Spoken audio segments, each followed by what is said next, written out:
Hey everybody, this is Abby from Realistic Kitchen and Gardens doing 8 weeks post-frost garden update outside.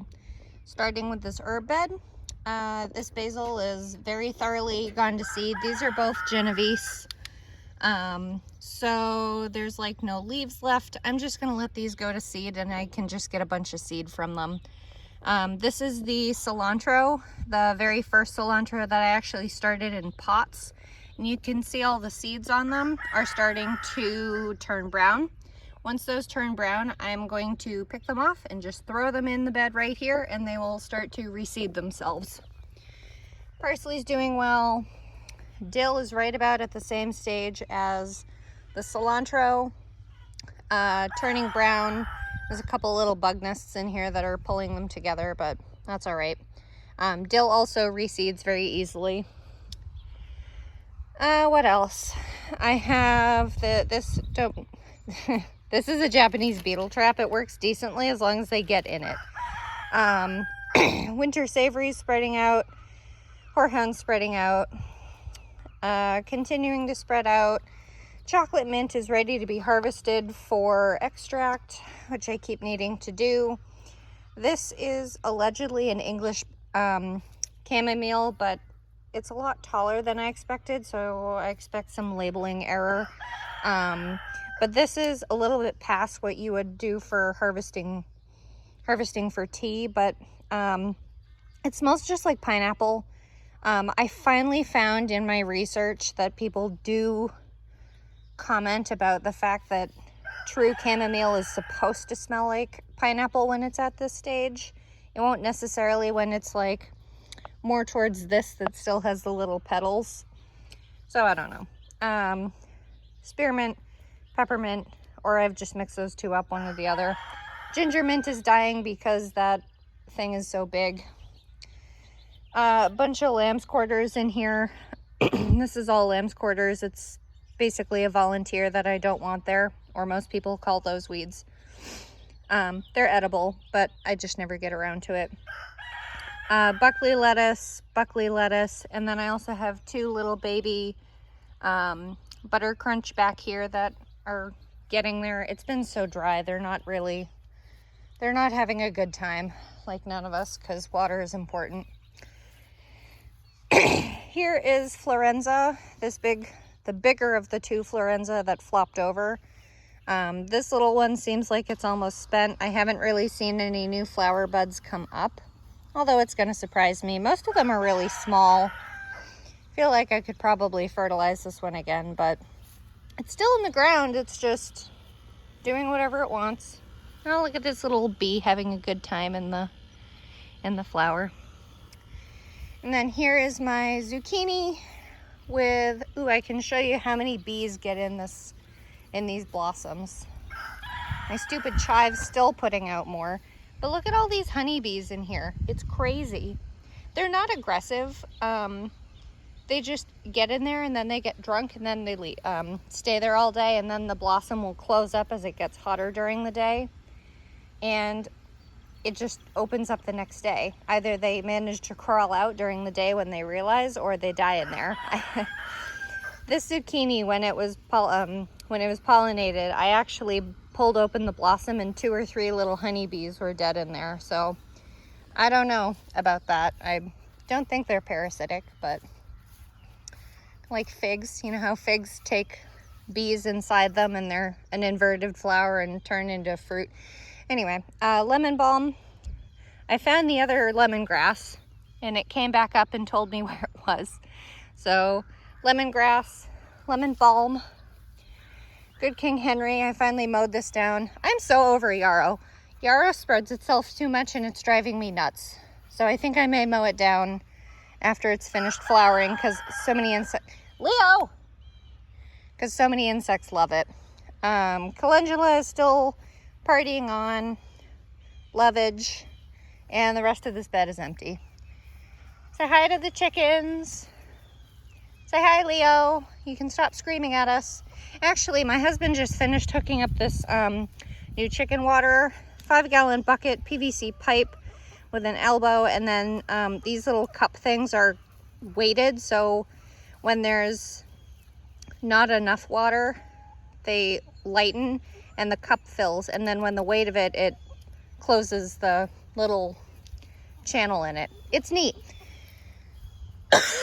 So let's get this party started. Enough! Gosh darn it, boy. So take a good look at the potatoes as we walk by to head over to A. Look how crazy these catnip plants are going. I mean, I knew they would get big, but we'll see how they do. The potatoes should be ready, I think, in another week or two. Like, look at this one. This potato is kind of what we want, and it'll completely die back and look dead, which is what we want to be able to harvest the tubers. So, taking all the chaos, because half of it's, son of a gun, something dug up my pepper. What the hell? Mad. There must have been some kind of bugs or something around the roots, and they dug out to get the root things, because it obviously didn't care about the plant. But I watered last night, and that might have gotten some. There, I'll water it after I finish with you people. Okay, so carrying on. Actually, while I'm on this side, I don't know if you guys will be able to see it well. So between this stake and this stake is row A. I need to straighten out these rows because they got so narrow when I made them last fall. So I'm going to be reworking these rows, and I'm going to be combining C and B and C to be one row C, so I can keep track of it. Mostly in my garden plan app. So this season it's going to look funny because the tomatoes and peppers will stay in for almost until the last frost.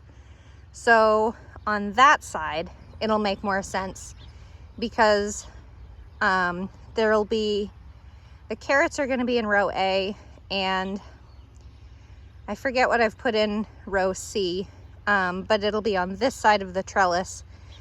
The squashes are technically considered in row C, true row C, so A, B, C, and the roots of the squash are actually inside the trellis, which is not going to be a row anymore.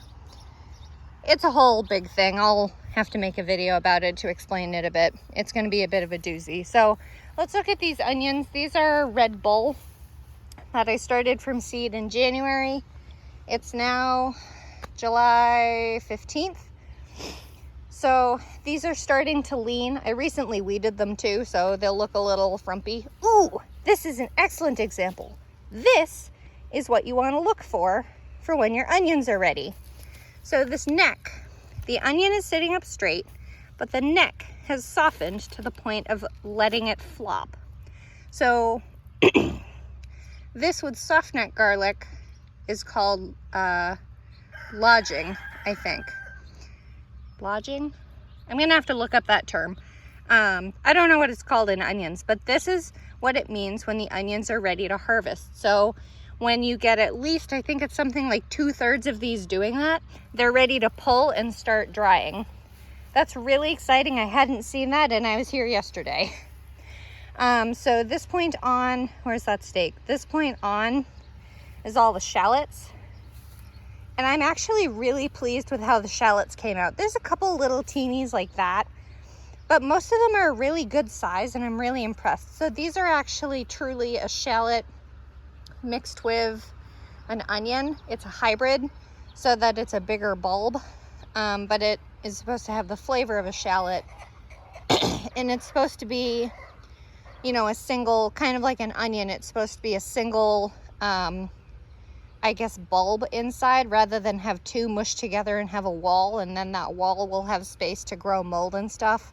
So that's why I grew those. I'm excited about that. And that too.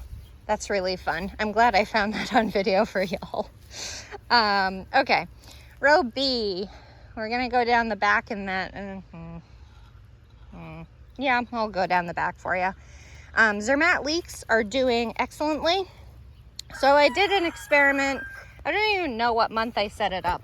I'd have to look back at the footage, but I tried doing this experiment of having these toilet paper tubes put on them to see if that will help blanch them, because with leeks, you're supposed to, kind of like potatoes, you're supposed to bring up the soil so that you can keep making that white part of the leek longer, because that's why most people like leeks, is the long, they're called shanks.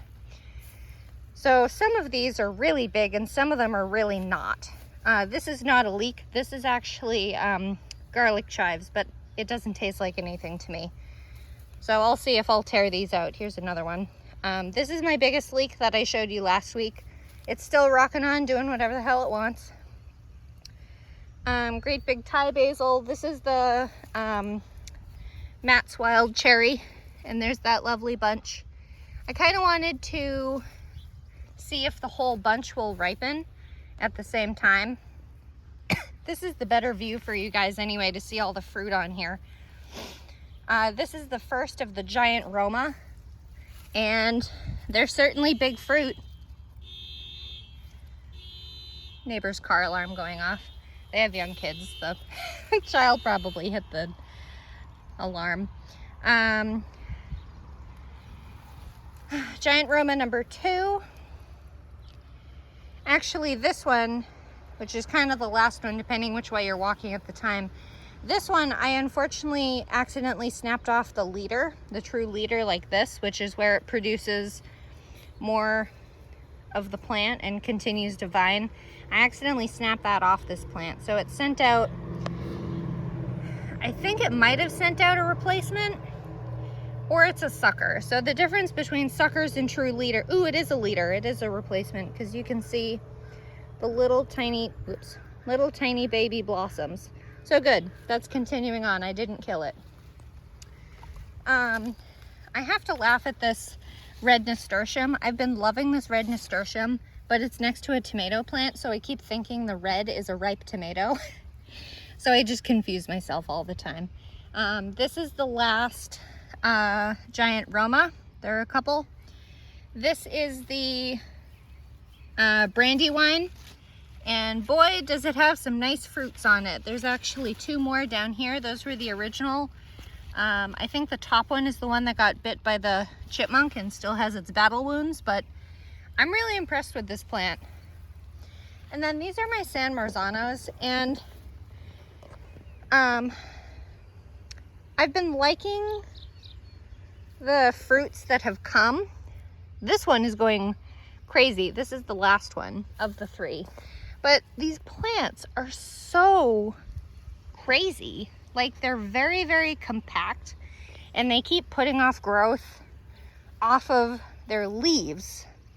So like, instead of putting a leader off at the top or suckers off at what I call the armpits, like this is a good example. If I can get my hand out of the way, this is a good example of a sucker. So you have the main leader, you have a big branch, and then you have this just randomly coming out of the armpit, kind of at a later point. That's a sucker. It will never produce blossoms. So those are suckers. But these plants have been putting suckers out at these weird intervals on the plant. And I don't know if this is secretly a determinate type, and oh my God, it's a monarch. Did I catch that? No, I didn't catch it for you. Why would I? Anyway, so I don't know if these are secretly determinate, because they haven't really been vining that much more. But I'm really not enjoying the growth pattern of this plant. And that's one of the joys of growing both a determinate and an indeterminate, to see which you like. I'm pretty sure this is usually the size of a determinate. So this is probably right about chest height on me, low chest height. But the indeterminates, so the Matt's Wild Cherry is at the end. The very tallest one, that one, is the Matt's Wild Cherry. So that'll just keep growing as long as I give it support. And then these, well, that one is the giant Roma, the biggest of the giant Roma. 2 of them are really small. And then this is the Brandywine, which is also indeterminate and huge. So we'll see how it goes next year. Here's a back view of the spaghetti squash going crazy. Those are the two original fruits. And they're just, it's going so crazy. Like, it's going up and over the trellis, and it's starting to go up and back down. So we'll see how many I get off this thing. I'm pretty sure there's at least 10 pollinated fruit I've counted on this. And there's another one being pollinated. The female flower's open, and I just saw a bee fly away. Let me show you these are doing better. This is one layer of shade cloth, and they haven't bolted yet, and they are creating the heads, but the base of the plant is a lot bigger than what Tiara put out. I don't think I'm going to be getting heads before these onions finish, but we'll see. We'll see what we get. It's been so hot lately, I've been having the shade cloth on almost every day. So there's that. And then here is Juanita. I see one lodge down yonder, but these are such nice size onions. I'm so happy with these. These were planted at the same time as the Red Bull in January. Late January, early January, I forget. So I'm really happy with these.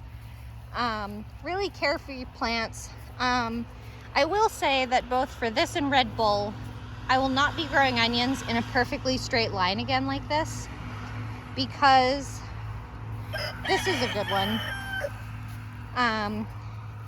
You'll have these big heads. If you plant them too close, you'll have these big heads, bulbs, but then you'll have these little bulbs that'll be kind of self-limiting because there's a big bulb next to it. This spot is where I pulled at least one of these smaller bulbs out to make room, so I could kind of give these a little more space. So next year, when I grow onions, I'm going to do one here, one there, one there, you know, kind of offset it in a zigzag. So I'm pretty happy with Juanita. And then this is the, ooh, look, a female.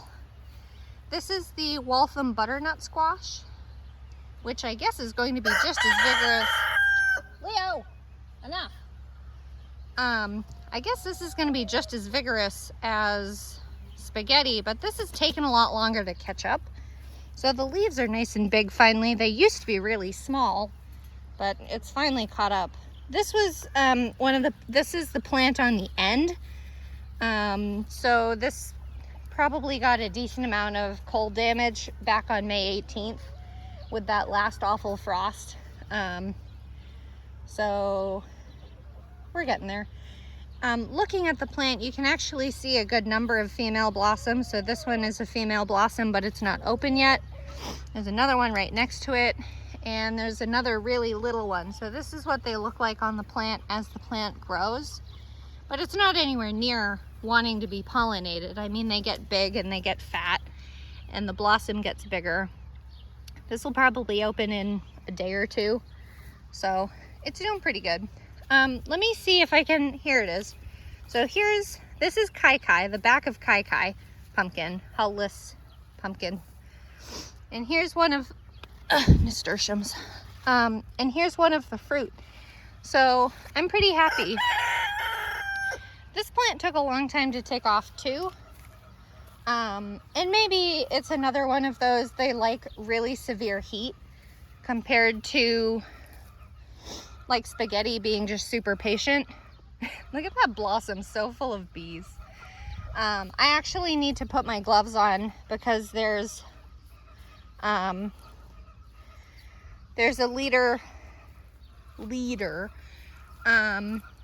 God, look at the bees on that one. Holy moly. You'd think I have no flowers in my garden. This is a leader for Kai Kai. And one of the reasons I like the butternut most compared to the pumpkins, either pumpkins, is that the pumpkins are so sharp. You have to wear gloves because otherwise they hurt like a son of a gun. Anyway, while I'm over here, here is The one and only Pagnette cucumber I have. Goddamn squash plant, squash beetles. This is getting bigger than I expected. A lot of cucumber plants will just kind of be little, but here's the one pollinated female flower I have, and this is probably only about 6 inches off the ground. So when it gets longer, I'll have to, that doesn't want to come off. I'll have to keep an eye on it so it doesn't get gross. There's another female flower, and this is how a slicer cucumber looks when it's really, really small and just growing on the plant. They look like little toothpicks to me. This is the new Telegraph cucumber. It's the other slicer variety. These are struggling mostly because of the heat. There's one, and there's the other one that I don't think is going to make it. This is one of the, oh Leo, this is one of the morning glories. Sorry, I have no words in my head today. My watermelon was disturbed also. They're probably, I bet that radish started rotting. I assume it's a chipmunk. I can't think of anything else that would dig and not just eat the plants. That watermelon might be done. We'll see. Stupid watermelons. This is not the year for melons. Here's a couple of the slicer pickling cucumbers I have. So this is the H19 little leaf variety I have. So they are quite little. I mean, I don't know if this is just because they're decently shaded where their roots are or what, but they are quite small. But I want to see if I can find a little, I don't think this is developed enough to show you guys what a baby pickling cucumber looks, because they don't look like anything really. They're just so small compared to a slicer cucumber. These plants are so small. I don't see any, but here is Naked Bear. I'm so confused with this plant. I don't know if it's just really thirsty. I watered it very thoroughly yesterday, or if it is suffering from a wilt or something, but I gave it some fertilizer last night and it opened a flower today. That wasn't open. I mean, it's still producing flowers. I've pulled every single fruit off I can find from it to try to give it a little more energy to come back because it's decent sized, but I'm not going to grow this strain of Naked Bear. This is from, I think this is from Territorial Seeds, and some varieties just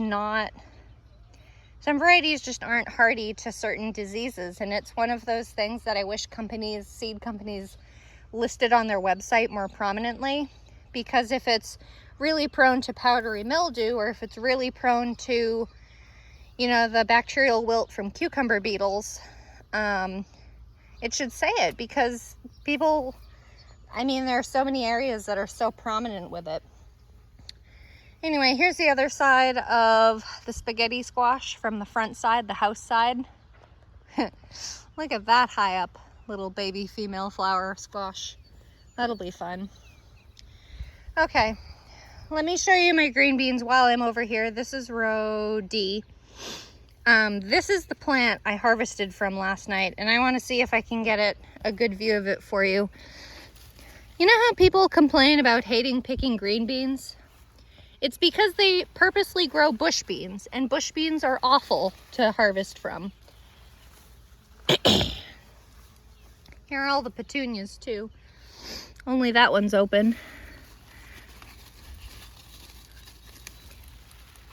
Look at all these beans in this thing. So they're, see what I mean? So this is a stem, and that's a green bean. Next year, if I grow bush beans, which I don't think I want to, I'm going to try to grow a purple bean, a purple potted bean, so I can at least find the bloody beans in there. Oh, here's the cantaloupe. It's actually carrying on. This is Hannah's Choice, and from what I can tell, I think the seeds are from stupid spaghetti squash. Stay in your lane, mate. I should pull off that leader. So whenever it pushes out a fruit on one vine, it sends another leader with another female flower on it. There's the fruit. These things are crazy and sharp, and they're not my favorite. My husband better really like spaghetti squash because he's getting a bucket ton. There's the cantaloupe. I haven't seen any fruit yet, but there are some flowers. I expect they're male flowers, so we'll see. This is the biggest morning glory I have so far. Haven't seen any flowers on it yet, but it's right along with this spaghetti squash of going up and over to the sun. Climb to the sun. I don't know. I'm not caffeinated enough yet. I'm sorry. Okay, while I'm on this side, let me show you these. So if you remember, this was the very last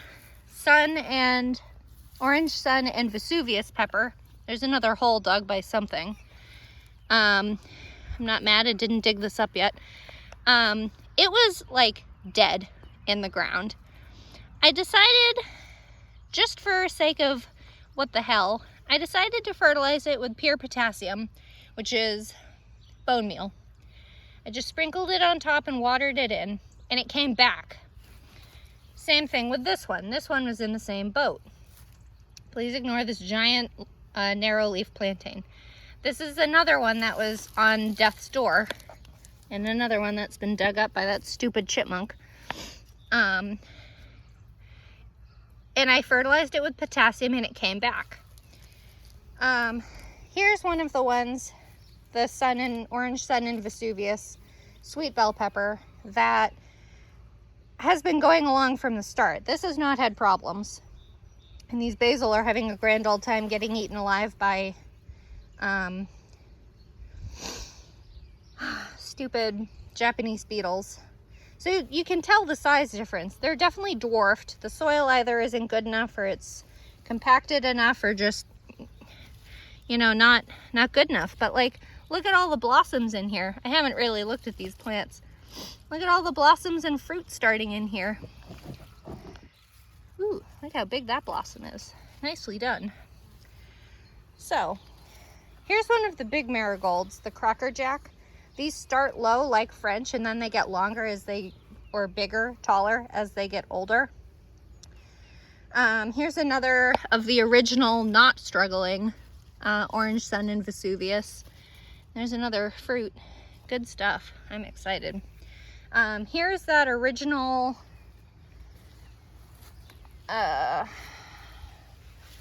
dark opal purple basil. So that's just having a grand old time in there.